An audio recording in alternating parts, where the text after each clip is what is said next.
आइए आज हम अपने ज्ञान गंगा गागर में सागर चैनल के माध्यम से आपके लिए द्रव्यवाचक संज्ञा पढ़ाएंगे। बाकी हम 4 संज्ञा पढ़ा चुके हैं, ये 5वीं संज्ञा है। कौन सी संज्ञा? 5वीं संज्ञा है ये। और बाकी 4 कौन कौन सी हैं? हमारी सबसे पहले थी व्यक्तिवाचक संज्ञा थी, फिर आपकी जातिवाचक थी, फिर भाववाचक थी, फिर समूहवाचक और ये लास्ट में द्रव्यवाचक। क्वेश्चन बनता है एग्जाम में कि संज्ञा के कितने भेद हैं, तो आप याद रखेंगे संज्ञा के भेद 5 हैं। यानी कि भेद का मतलब संज्ञा कितनी प्रकार की है, तो वो है हमारे 5 हैं जो मैंने आपको बता दी। हमने बाकी 4 के विषय में पढ़ लिया है सभी अच्छे से, पर अब हमारी द्रव्यवाचक संज्ञा रहेगी लास्ट संज्ञा, इसलिए हम समझ लेते हैं, पढ़ लेते हैं अच्छे से। उम्मीद है कि आपको ये वीडियो भी अच्छी लगेगी मेरी, और आप धैर्यपूर्वक ध्यानपूर्वक इस वीडियो को सुनेंगे, समझेंगे, पढ़ेंगे। पढ़ने के लिए तो हम लोग बुक्स से भी पढ़ लेते हैं और जानकारी मिल जाती वहाँ से भी, पर क्या होता है कि बुक्स में हम पढ़ते हैं तो वो इतना याद नहीं रहता है, और जैसे वीडियो है, क्लास है, इनसे हम देखते हैं तो काफ़ी लॉन्ग समय तक याद रहता है। क्यों रहता है? क्योंकि इसमें हम समझते भी हैं और सुनते भी हैं, देखते भी हैं, और एक प्रकार से ऐसे हो जाता है जैसे हम टीवी देखते हैं, कोई मूवी देख रहे हैं, तो आप देखना वो हम भूलते नहीं है काफ़ी समय तक, है ना, क्योंकि वो चीज़ हमारे आंखों के सामने घटित भी होती है और माइंड भी सुनता है और चलती भी रहती है।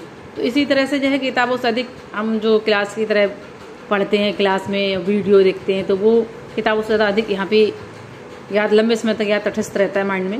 हालांकि हमें किताबों से भी पढ़ना चाहिए, नहीं करें कि नहीं पढ़ना चाहिए, पर इस तरह से पढ़ना बहुत ज़रूरी होता है, ये लॉन्ग समय तक हमारे माइंड में तटस्थ रहता है। आइए हम पढ़ते हैं। अगर आपकी मेरी वीडियो अच्छी लगती है तो आप मेरे चैनल को लाइक सब्सक्राइब जरूर कर दें, और अगर कहीं कोई कमी रहेगी उच्चारण में या लिखने में तो आप बताएं मुझे कमेंट करके, ठीक है।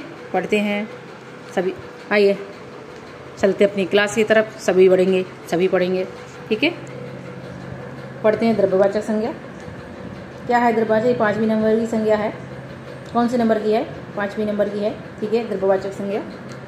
तो आप इसे पढ़ें ध्यान से। क्या है द्रव्यवाचक? ठीक है, वह शब्द कह रहे हैं, वह शब्द जो किसी तरल ठोस अधातु यानी कि धातु, पदार्थ, द्रव्य आदि का बोध कराते हैं। बोध मीन्स वही ज्ञान कराते हैं, उन्हें हम द्रव्यवाचक संज्ञा कहते हैं। कौन सी संज्ञा कहते हैं? अगर क्वेश्चन बन जाता है कि जो तरलता या ठोसता या द्रव्य का ज्ञान कराए वो कौन सी संज्ञा है, तो आप वहाँ पे लगा देंगे कि ये द्रव्यवाचक संज्ञा है। या सीधे कोई तरल चीज़ के लिए पूछे, या ठोस को, पदार्थ को, या धातु का ज्ञान कराए, तो आप वहाँ पे लगा देंगे ये द्रव्यवाचक संज्ञा है। समूहवाचक में क्या आता है कि यानी कि भीड़ का गुच्छा, ऐसी अनेक चीज़ों का है ना, तो उनमें आपको पता चल जाती है कि हाँ ये हमारी समूहवाचक। पर द्रव्यवाचक में क्या है कि तरल चीज़ें जैसे पानी, तेल, जिसमें तरलता होती है, लिक्विड टाइप का होता है, रस टाइप का आता है जिसमें, ऐसे कह लीजिए, तो वो सारी चीज़ें क्या हैं, वो हमारी द्रव्य हो जाएंगी, चाहे खाने की हो चाहे पीने की हो, पर उनमें लिक्विड निकलता हो, यानी कि रस निकलता हो, पानी टाइप का पदार्थ उसमें रहता हो, ठीक है। तो वो हमारी क्या है? द्रव्यवाचक संज्ञा है। उसको हम क्या कहते हैं? द्रव्यवाचक संज्ञा कहते हैं। कौन सी संज्ञा है हमारी? ये द्रव्यवाचक संज्ञा है।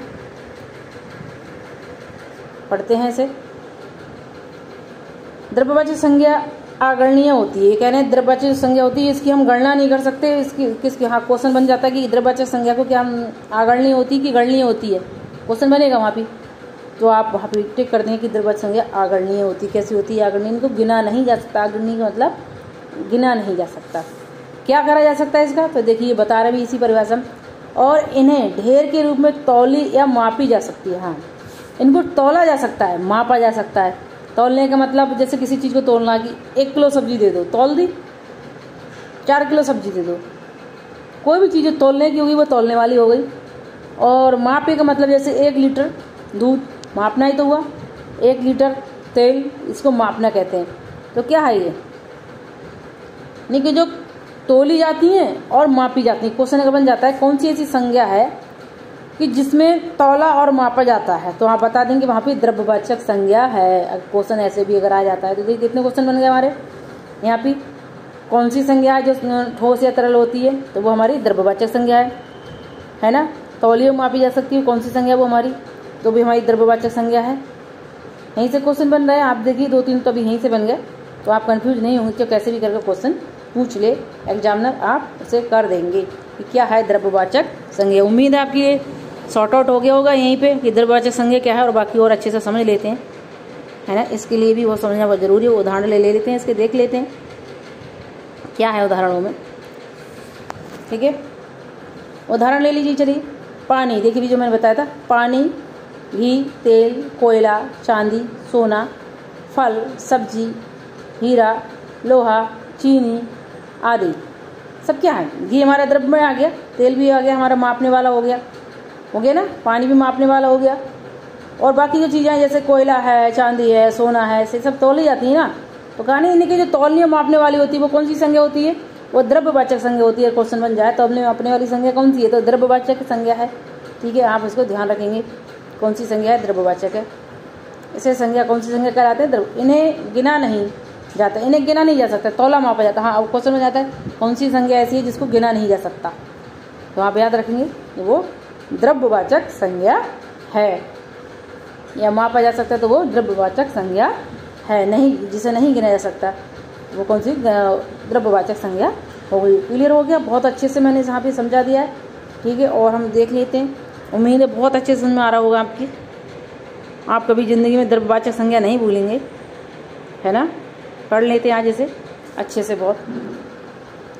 देखिए मैंने पॉइंट भी बना दिया, क्वेश्चन एग्जाम रूम में आ जाता है तो कैसे आप पहचानोगे उसके पहचानने के लिए। ठीक है,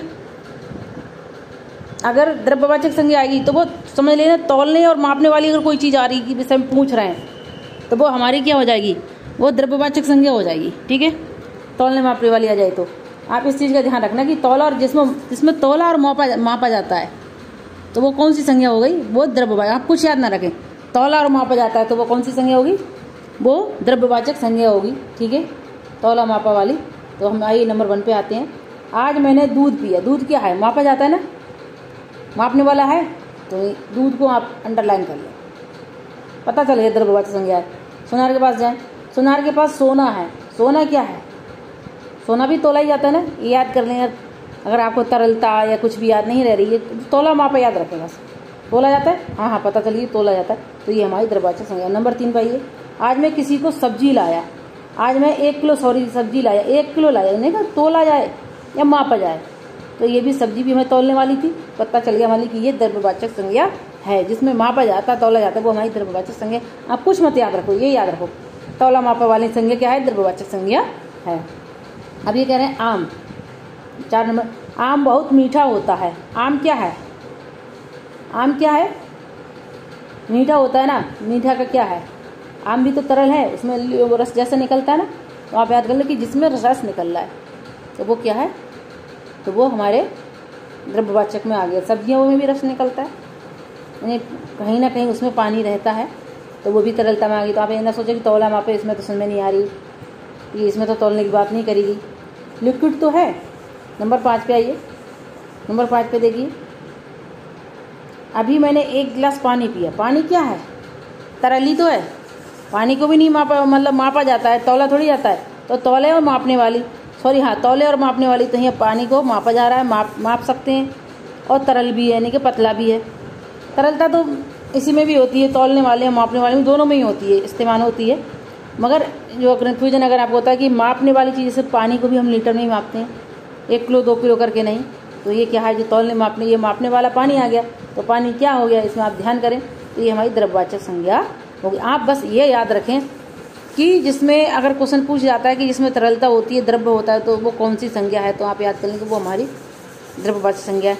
अगर तौलने मापने की बात करेगी तो आप फ़ौरन पहचान लें कि वहाँ पर द्रव्यवाचक संज्ञा है। उम्मीद करती हूँ आपके लिए मेरी ये वीडियो बहुत अच्छी लगी होगी, और आज हमने सारी संज्ञाएँ पढ़ ली हैं।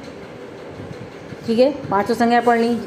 व्यक्तिवाचक पहले नंबर पे, दूसरे नंबर पे आपकी आ गई जातिवाचक, तीसरे पे भाववाचक, चौथे पे आपकी समूहवाचक, और 5वें द्रव्यवाचक। और मैंने सारी वीडियो में बहुत अच्छे से पढ़ाया है। आप यहाँ से संज्ञाएँ पढ़िए, 5 संज्ञाएँ पढ़ें 1 बाई 1, आपको समझ में आ जाएगा, और पूरी ज़िंदगी भर आपको कभी आप संज्ञा नहीं भूलेंगे।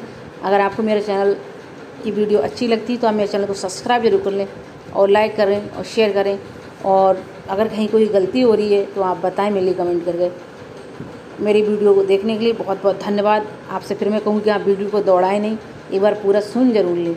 ठीक है, मैं तो वीडियो वैसे ही लॉन्ग नहीं बनाती ज़्यादा, बहुत शॉर्ट बनाती हूँ। ठीक है, आज हमारी 5 संज्ञा पूरी हो गई हैं। अब मैं क्या करूँगी, इस संज्ञाओं के विषय में कभी एक मॉडल पेपर बनाऊँ सारों का मिक्सअप, जिससे हम पहचाने में आसानी हो जाएगी कौन सी संज्ञा कहाँ से ली गई है। ठीक है, मैं इसी के साथ आज अपना व्याख्यान समाप्त करती हूँ। धन्यवाद।